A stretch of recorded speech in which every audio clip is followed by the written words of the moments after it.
বিসমিল্লাহির রহমানির রহিম। আসসালামু আলাইকুম। ত্যাগের পরাকাষ্ঠা, তাকওয়ার মহিমান্বিত পথ নির্দেশনা এবং আত্মশুদ্ধির অনন্য বার্তা নিয়ে বছর ঘুরে বিশ্ব মুসলিমের দুয়ারে আবারও হাজির পবিত্র ঈদুল আজহা। বাংলাদেশ সহ বিশ্ব মুসলিমের প্রতি পবিত্র ঈদুল আজহার শুভেচ্ছা।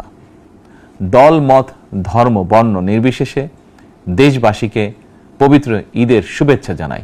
ঈদ মোবারক। কোরবানি শুধু পশু জবাই নয়, বরং লোভ, লালসা, হিংসা, বিদ্বেষ আর মনের পশুত্বকে পরাভূত করার দীক্ষা গ্রহণের মধ্যেই নিহিত রয়েছে কোরবানির মাহাত্ম্য ও তাৎপর্য। আল্লাহর শ্রেষ্ঠত্ব ঘোষণা করে নিজেকে আল্লাহর কাছে সমর্পণের এই উৎসব আমাদেরকে ত্যাগের মহিমায় উদ্ভাসিত করবে, সত্য সুন্দরের দিকে ধাবিত করবে। এটিই হোক পবিত্র কোরবানির অন্যতম শিক্ষা।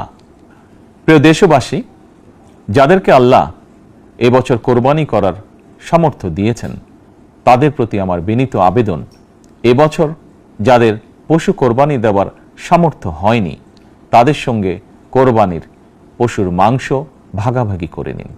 এটিও কোরবানির আরেকটি অন্যতম শিক্ষা।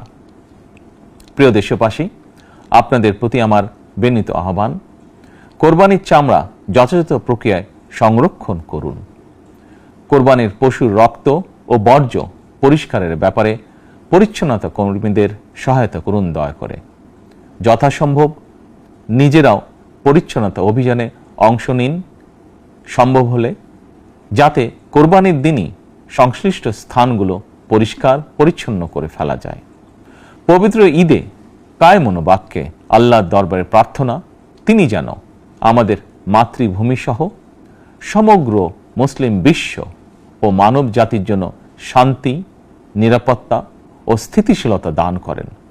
একই সঙ্গে আমি বিশ্ব জুড়ে শান্তি, সম্প্রীতি এবং নিরাপত্তার জন্য মহান আল্লাহ রাব্বুল আলামিনের দরবারে প্রার্থনা করছি।